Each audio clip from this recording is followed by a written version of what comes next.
Hello and welcome to another episode of the Frankly Leader podcast. And I am thrilled today to have the wonderful Rob Ormiston here to talk to me about his leader journey. Welcome, Rob. Jen, hello, hi, it's nice to be with you, and it's nice to have an opportunity to have a chat. We haven't had a chat for ages. Fair enough. Yeah, why not? So for people listening or watching to this episode, Rob Ormiston is Managing Director of Northern Tonic, a York-based accountancy business that for the last 7 years has helped its customers focus on where they are going and not just where they have been. I love that tagline. I think you also need to add some other adjectives like all-round good northern egg. Well, yes, I mean, I'd certainly like to think so. The whole point of being Northern Tonic is that we're Northern. So, yes, I use being Yorkshire as an excuse all the time for not spending money on ridiculous things. I'm a tight Yorkshireman, so we're not buying that. And people roll their eyes and go, oh, God, all right. So, yes. And the tonic's an interesting one because somebody who will remain nameless that we both know well, whose idea was to have Northern Tonic. And it's all about being a tonic to businesses' problems and being a tonic to the way that the accountancy profession generally works. Now, it was only afterwards that suddenly I realised that we'd named ourselves after a drink. And so most people now assume that we're some kind of gin brand, which is a bit random, but we're not. We're accountants, I promise you. I mean, there's a great line there for you to send gin presents to clients. You're on the right lines. I'm a bit squeamish about sending out alcohol, Yes. But we could just send out some nice tonics, couldn't we? You could, or you could send the alcohol-free ones. They're quite nice. Also true. Yes, also true. But we're the tonic to your gin, aren't we? And also, tonic's cheaper, so you're back to the tight Yorkshireman. There is again. It's also refreshing, a tonic, and I think that was probably one of the words that I would use about you. It's refreshing. I love what you're doing with Northern Tonic. I think the work you put in when you first started the business, particularly around the intention behind your culture and your values, was it was fun. It was fun. It was meaningful. It was fresh, refreshing. So yeah, I'm really excited to get into this conversation. Well, absolutely. Maybe at the end you won't be so excited, but let's see. Let's see how you feel when you time we get to the end. This podcast is all about sharing what is it really like to be a leader. There's a lot of myths around leadership, that leaders are born, that you've either got natural leadership talent or not, and we're trying to debunk some of those myths and also those things about, anyone can be a leader. You don't have to be in a leadership position to be leaderful in your work or your life. And probably the most important thing is that point about leaders are human beings too. Well, yeah, I mean, it's quite a broad spectrum of things, so we'll see where we get to. But yeah, I mean, I'm going to hazard a guess that most people end up as leaders by accident. Yes. And everybody is different as a leader because everybody's different. So Absolutely. To say that there isn't a right or wrong. No. And the other thing, which is a real hobby horse of mine, is generally speaking, we spend a lot of time learning some kind of skill, trade, profession, something. In the context of a small business owner, that would be what you use to make your money. That's the skill or service or thing that you're selling. But what do we never ever get any support on is how to run a business, how to be a leader. And that really is just left up to us. And some people make a hash of it and some people make a good fist of it. And hire organisations like Frankly to help them figure that out. Absolutely. And you have to think of it, seriously, you have to think of it as an investment in your future. Yeah, definitely. Well, you've a great segue because we're going to start at the beginning, which, that point about accidental leadership. And I ask everybody this question. When you were young and you thought about what do I want to do when I grow up, did you dream about one day I'm going to be a leader? I thought you were going to say, did you dream about being an accountant? Do you know? Why would I ever say that? I never dreamt of being a leader. And that's not what people dream of. People dream of being an accountant or an F1 driver or of something. You dream about being an accountant. Most people don't. I honestly don't really know what I wanted to be when I was a kid. I ended up doing economics because it was a bit of a reaction to all the standard subjects. It felt like it was a bit different. I mean, that just goes to show the sort of out there lifestyle that I had when I was a kid, if I thought economics was a bit of a wild choice.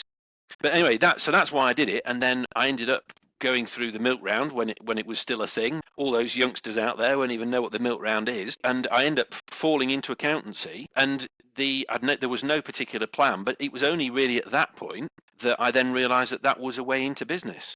But at no point did I ever really think I wanted to be a leader. I mean, I'm not really sure that people do think that way. No, most people that have been on the podcast so far say no to that question. Nobody has want to be a leader when they grow up on their vision board yet. I've not had that yet. No, well, I mean, that's because it's never part of anything that anybody learns, is it? No. Which comes back to the first point, which is that you learn a skill or a trade or a profession, and you don't learn any of the other things around it, which are actually more important.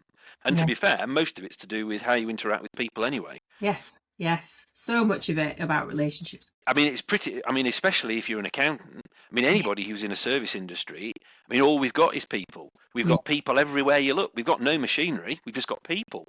Yeah. So tell me, what was your first, where did it all begin? Begin? Where did the leadership journey begin? What was your first leadership position? How did it all come about? Well, do you know what? So you're obviously talking about something serious in business. My first experience of leadership was when I was about 9, because I was at a school abroad, and they formed a Cub Scout group, and I was promoted to be sixer immediately. So there you go.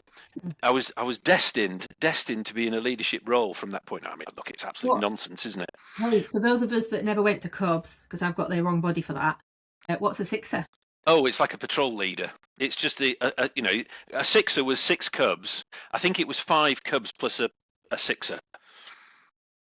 The first real leadership scenario that I was in was when I joined EY, or Ernst & Young as it was at the time. So one of the big 6 accountancy firms. Again, I'm showing my age, there's only big 4 now. And you got thrown in at the deep end very early on, managing audit teams. And obviously, the more junior you were, the smaller the team was that you managed. But then the more you progressed, you went on bigger audit jobs that required bigger groups of people, and you ended up in a leadership role. And it was quite transactional because it was very much about delivering that particular project. There was a very small amount of appraisal type work because you had to give a performance review about how everybody did on every audit, which was a complete and utter pain.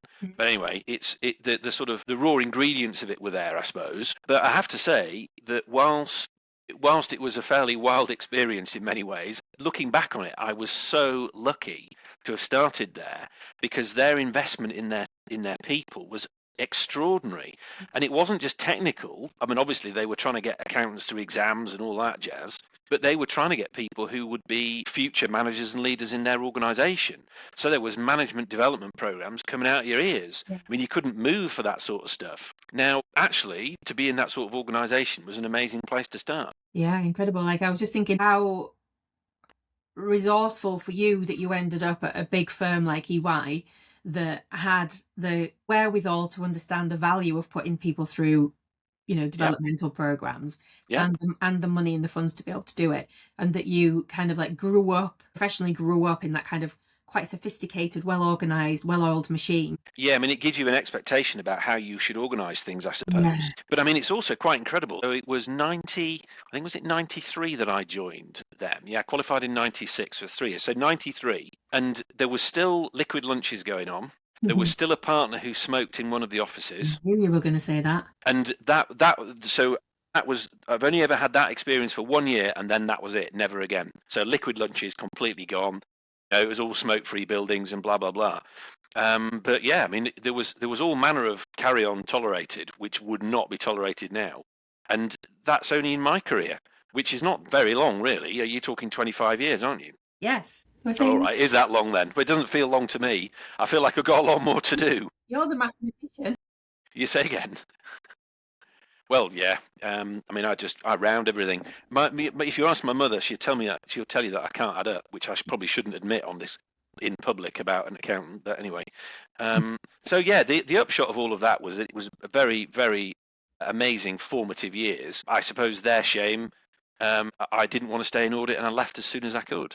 Yeah. So I went off to, I made a decision at that point to either be a partner in a firm or to be a finance director, not really knowing what a finance director was. And I decided I wanted to go off and do that because it seemed more interesting. So that's what I did. I left EY as soon as I could, and then went off and worked in all sorts of different companies, different shapes and sizes and flavours, different businesses. We're going to get to your kind of lessons learned from that journey in a minute, but I still want to go back to the Cubs thing. So the thing that's staying with me about that is that, like, to be that age and to have given a role of responsibility, it's this thing about responsibility, like that experience at that age could put you off for life or make you think, oh yeah, this is all right. It's an interesting one, isn't it? Because I don't know whether it's people fall for my confident exterior. I'm generally not lost for words. I've generally always got something to say that's relevant. Sometimes there's a little bit of, oh, look, don't look too closely, because this is what's really going on over here. So, don't listen too hard to what I'm saying. But I wonder if it's an element of that has meant that people kind of automatically gravitate towards me as somebody that they would perceive to be somebody who they could rely on or use as a leader. Yes. I mean, I've always found that people tend to gravitate towards me. I don't know what it is. I don't know what I do. I can't really explain it, but I wonder whether that was the perception. So perhaps, is it that I seem older than my years? I don't know. Like a safe pair of hands. Yeah, I think that's it. Yeah. It might be interesting for you to ask some people at some point. Maybe, but then I'm not sure that I necessarily want to know. But yeah, you got to be careful what you ask, don't you? Tell me, what do you enjoy about being a leader, if anything? Very much the variety, and very much being able to shape what's going on. So having a vision for the organisation, and then being able to see how I can shape what I do, and also shape how I see other people fitting into it all. But essentially, it all boils down to variety. And don't get me wrong, I mean, sometimes as a leader, you end up sweeping up all the other stuff that there isn't anybody else to do it. Yeah. And so, I mean, I'm doing stuff I don't necessarily always like, but the variety is really what always carries me through. Yes. Yeah. The other thing I like about it in some ways is the unexpected. So because the buck stops with me, accidentally, that's where I've ended up. So if I don't deal with it, then there is no one else to deal with it if nobody else can. So the art is to try and get other people into a situation where they feel empowered and confident enough to do it themselves. Mm. And there's you end up going through a process where you might have a conversation with somebody, and I mean, there's a model, isn't there, which I think is wonderful, like unknown. No, it's not that. It's known incompetence and incompetently incompetent and all of this nonsense. Yeah, unconscious incompetence. That's the one. Just competence, and there's yeah. Of it, yes. Yeah. So I mean, I love the fact that people can live in unconscious incompetence, because that's a great place to be, because you're stupid and you don't know it. So therefore, there's no stress. Oh, yeah, it's bliss. What worries me, which is where I find myself as a leader, is consciously incompetent. Yeah. That then makes me feel stressed. Yes. And I suppose what you have to try and do is get other people through that model. It's kind of like a strange, like, a sense of challenge that you don't know what's coming. And, I get that a lot in my work, because I work with people one-to-one with coaching, and then in particularly with teams, and I'll show up to do some team coaching, not having a clue what's going to come out of the group or the individual. And I have quite a lovely relationship with that. I like the challenge of being challenged and having to think on my feet, and I think that's echoed in leadership, because you just don't know what every day is a surprise, really. Well, yeah, I mean, and if you're dealing with people, then the only thing you can say with any certainty is that they won't respond how you think they will. I mean, a really silly example. Historically, I've told people about pay reviews, and perhaps the individual concerned was the person who got the by far and away the biggest pay review, whichever way you measured it, of all the people in the team, and they were the one who was the most upset by it. Yeah. And then there were other conversations that you anticipated as being really, really difficult because of something, they weren't getting one or whatever, and they were literally not bothered. Yeah. And so you left there thinking, well, there you go, I've prepared for the wrong conversation. And what a great lesson for people listening, to just be really open-minded and ready to respond to whatever comes your way. Absolutely. Yeah. Absolutely. So if that's what you love about being a leader, what do you find the hardest thing about being a leader? So I think that the sense of loneliness is what I find difficult. But I mean, that's a very personal thing, because I don't know that other people will necessarily see it like that at all.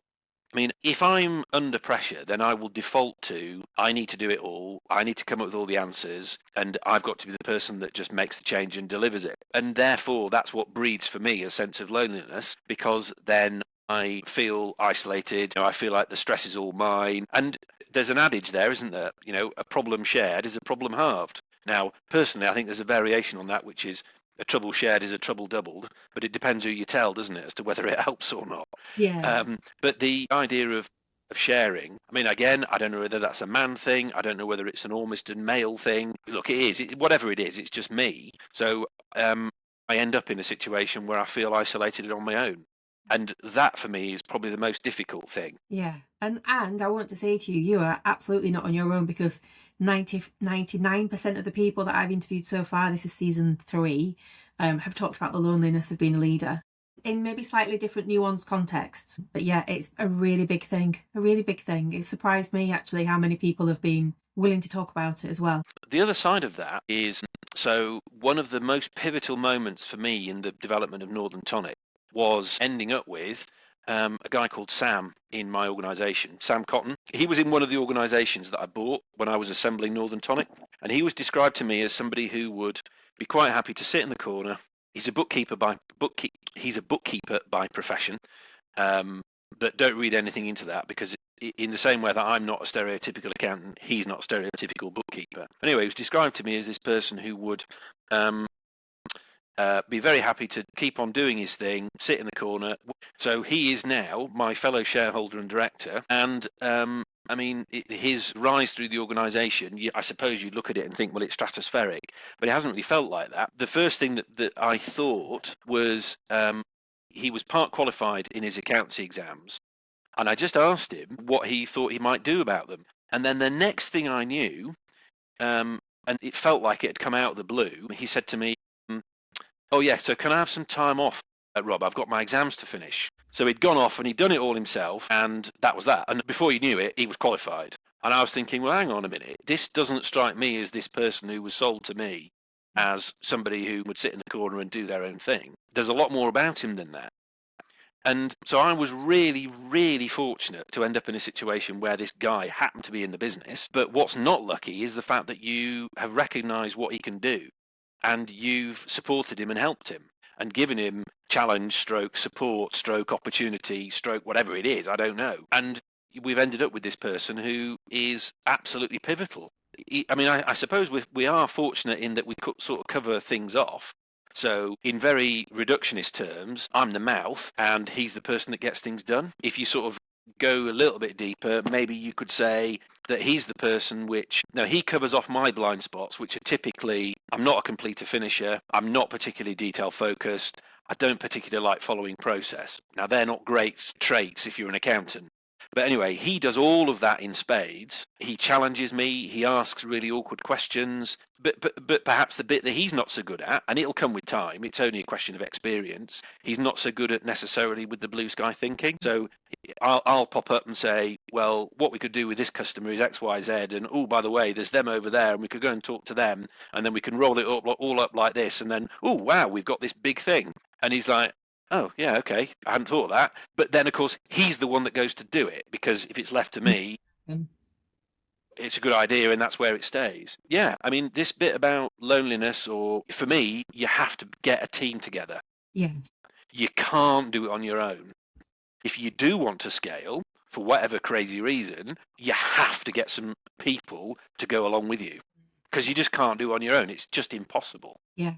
And I just want to pick up on like what you've said. First, I hope that Sam listens to this so that he can hear you talking about just how much you value and appreciate him. What I loved most about that was the flipping the story from one person's view of someone's potential versus somebody else's view of that person's potential. And for most of us, we just need someone to help us see the potential in us and to support us to find and unlock that, for us to fly and reach more of that. And I just think the story you told there was a beautiful example of that. What's interesting is it's rarely, that person is rarely somebody who's particularly close to you. Yeah. So it's rare that a parent is able to do that with a child, because there's too much baggage associated with it all. Although, to be fair to my mum, so I'm zipping around a little bit here. So my last proper job, when I was employed as a finance director, I negotiated an exit, and therefore time equals money. So I had some time to do things. And my mum asked me a question when I was obviously floundering around trying to decide what to do. She said, I thought you became an accountant because you wanted to set up your own business. And that question then was the catalyst to ultimately where we are now. She's wise, your mum. So having said that, it's not always, it can't really be somebody who's close to you. Well, there is an example that's completely, proves me wrong, doesn't it? I love your outside thinking. You're making sense while you think and speak. Well, yeah, maybe. Yeah. So we, on this podcast, obviously, frankly, is really trying to create a space to help businesses make steps towards doing more sustainability wise, so putting the planet alongside people and profit. And we know that's a big topic. So we're asking everybody, as a leader in a business, how many conversations are you having around climate change at the moment? And if you are, what specifically? Yeah, well, it's a really good question, Jen. I mean, the honest answer is none. And if I go back to, you talked about values, vision and values, and what I seem to have, I don't know, was it you that called it mission, or did I call it mission? Anyway, I don't really understand mission, vision, values. Oh no, manifesto. I don't even know my own word, do I? So I don't know what, I've never really understood mission, vision, values, and what's one and what's another, and how they all overlap and all that. So I just thought, sod it. I'm going to use my own word, manifesto, and yeah, we've got a Yorkshire manifesto as well, but we don't need to talk about that right now. So part of that manifesto was about being respectful to the planet. And so I've started off with good intentions, and I've done various practical things, like we've got LED lighting in the office, and at one point in the previous office, we had some water efficient loos fitted. So I've kind of done stuff that seems to involve a project, but what I haven't done is just do what perhaps are they easier or are they harder? I don't know. But to actually have conversations with the team about what's concerning them. We could quite easily have, in our company-wide monthly discussions, we could quite easily have a section on ideas about what we can do to improve the planet. Yeah. We could easily do that. Yeah. And why do I know any more about climate change than anybody else? Well, I don't, do I?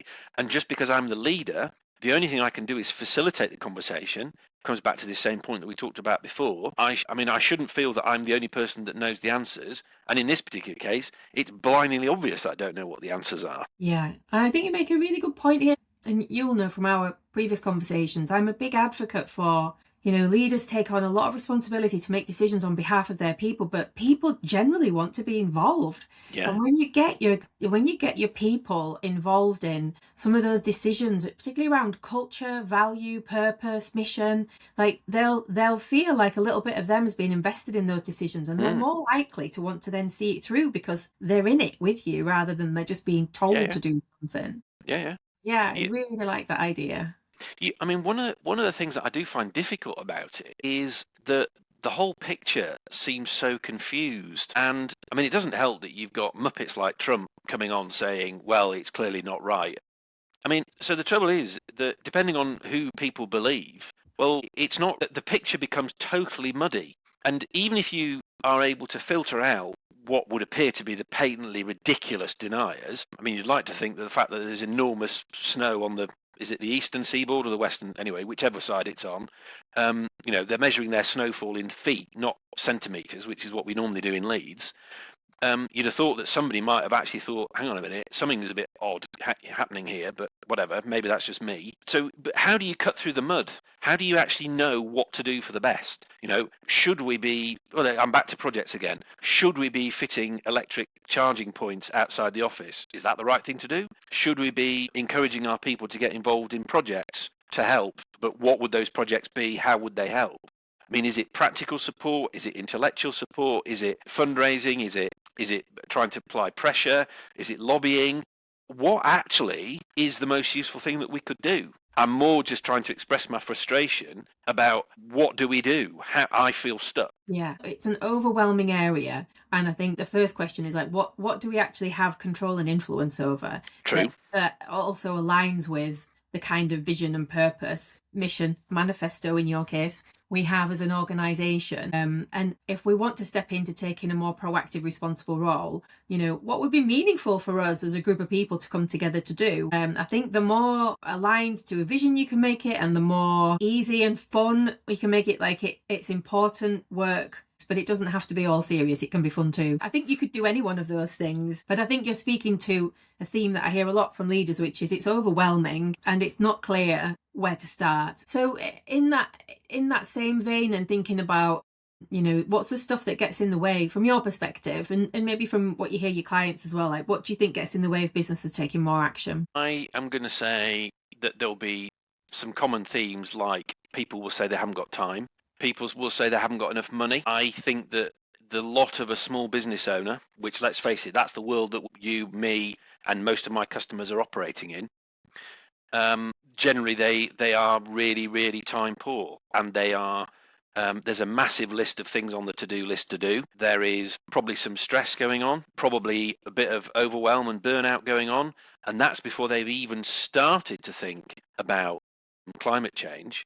So there are one or two of my customers that I know, and I know a couple of accountants who only deal with things that relate to climate change. So I know of an accountant who only works with customers who put climate change front and center in what they do. But that makes it a very, very specialist accountancy practice. Yeah. Nothing wrong with that at all. No. And, there's a lot of sense in as far as, making your marketing specific. So it kind of works from that point of view. But I don't know many business owners who make climate change central to their agenda. I mean, I'm guessing it to do with, okay, you could always say that the time thing is just an excuse. I would generally also say that this whole point about not knowing where to start, I would say, is pretty key too.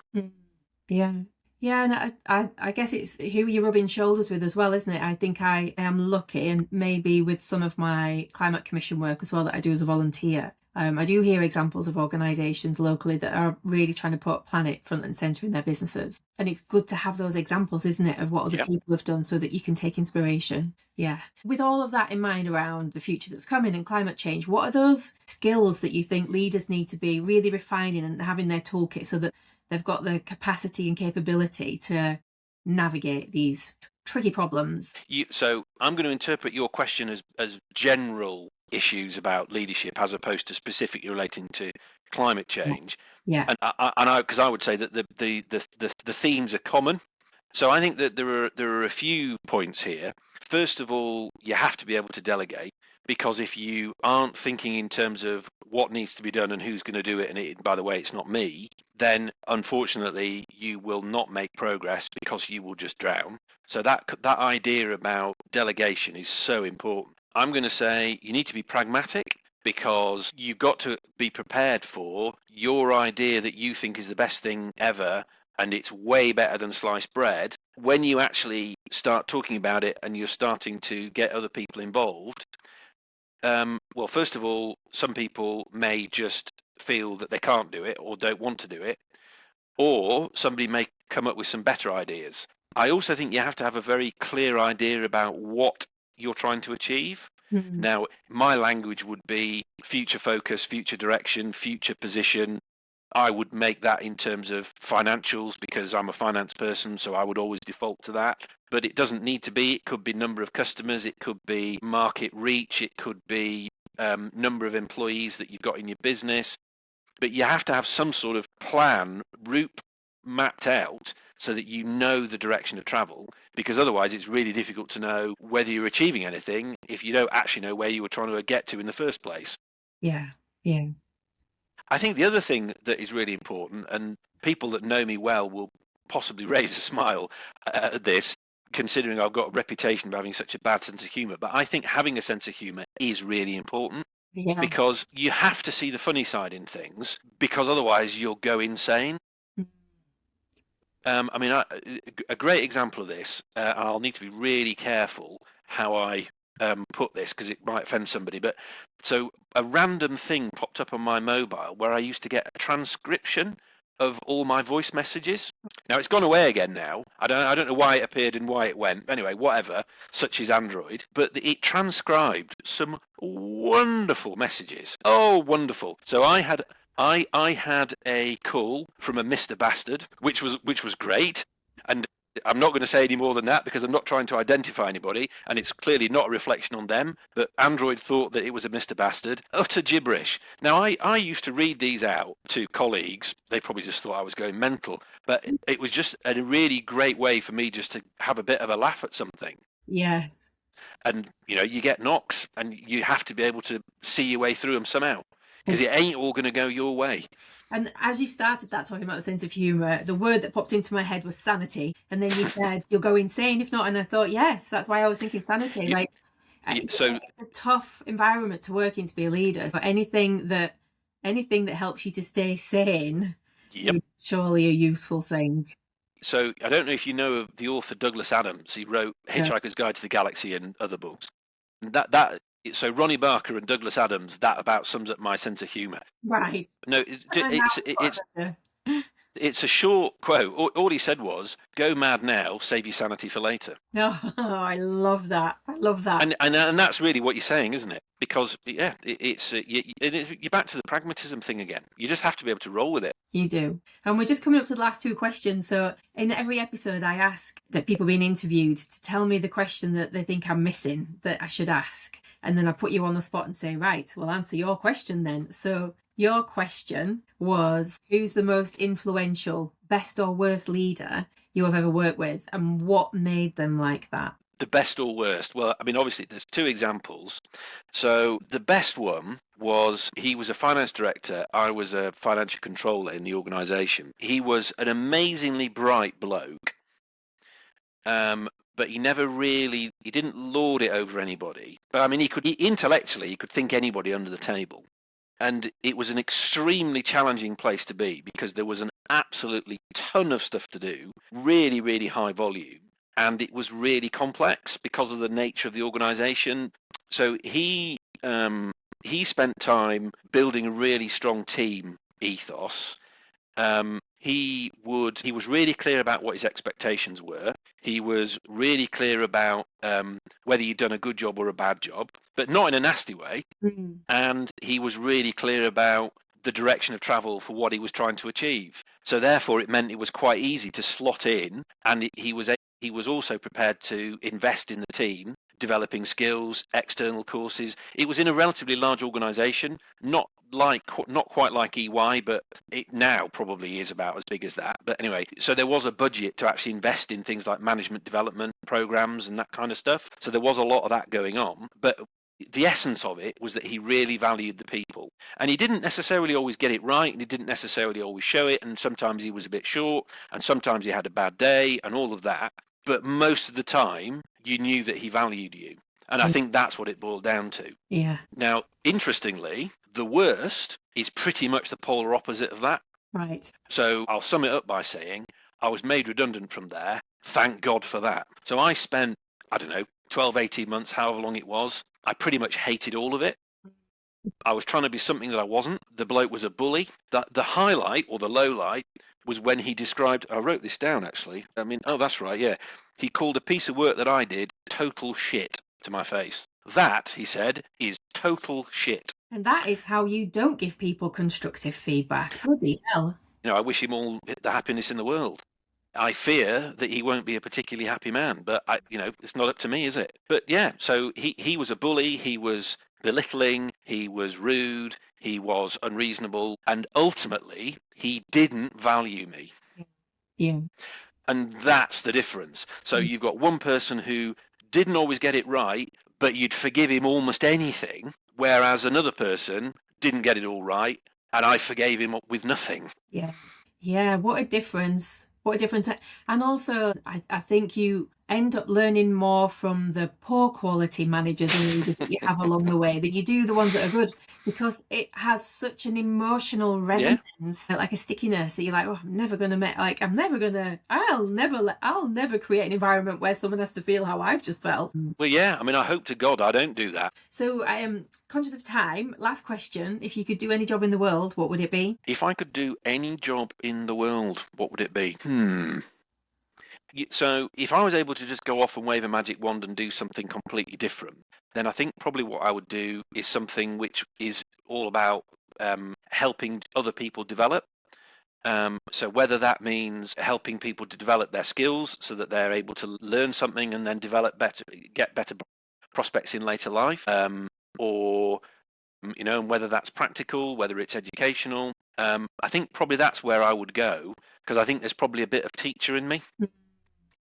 That's been the kind of common thread through our conversation, I think, as I'm reflecting and coming to the end, that there's a real sense for how much you genuinely care about creating a good working environment where the work gets done, but people feel valued and appreciated while they're doing it. And I mean, for anyone who's new to leadership listening to this, like, what better place to start than start there? Well, yeah. I mean, don't say to somebody that their work's total shit. That'd be my key advice. Well, on that mic drop moment, I'm going to have to tick the box that says the swear words in this episode. Oh dear, I'm sorry. I'm sorry. It's time for me, Rob, but thank you. I'm lowering the tone, and I've done it several times. I love it. No, I like a good sweary word.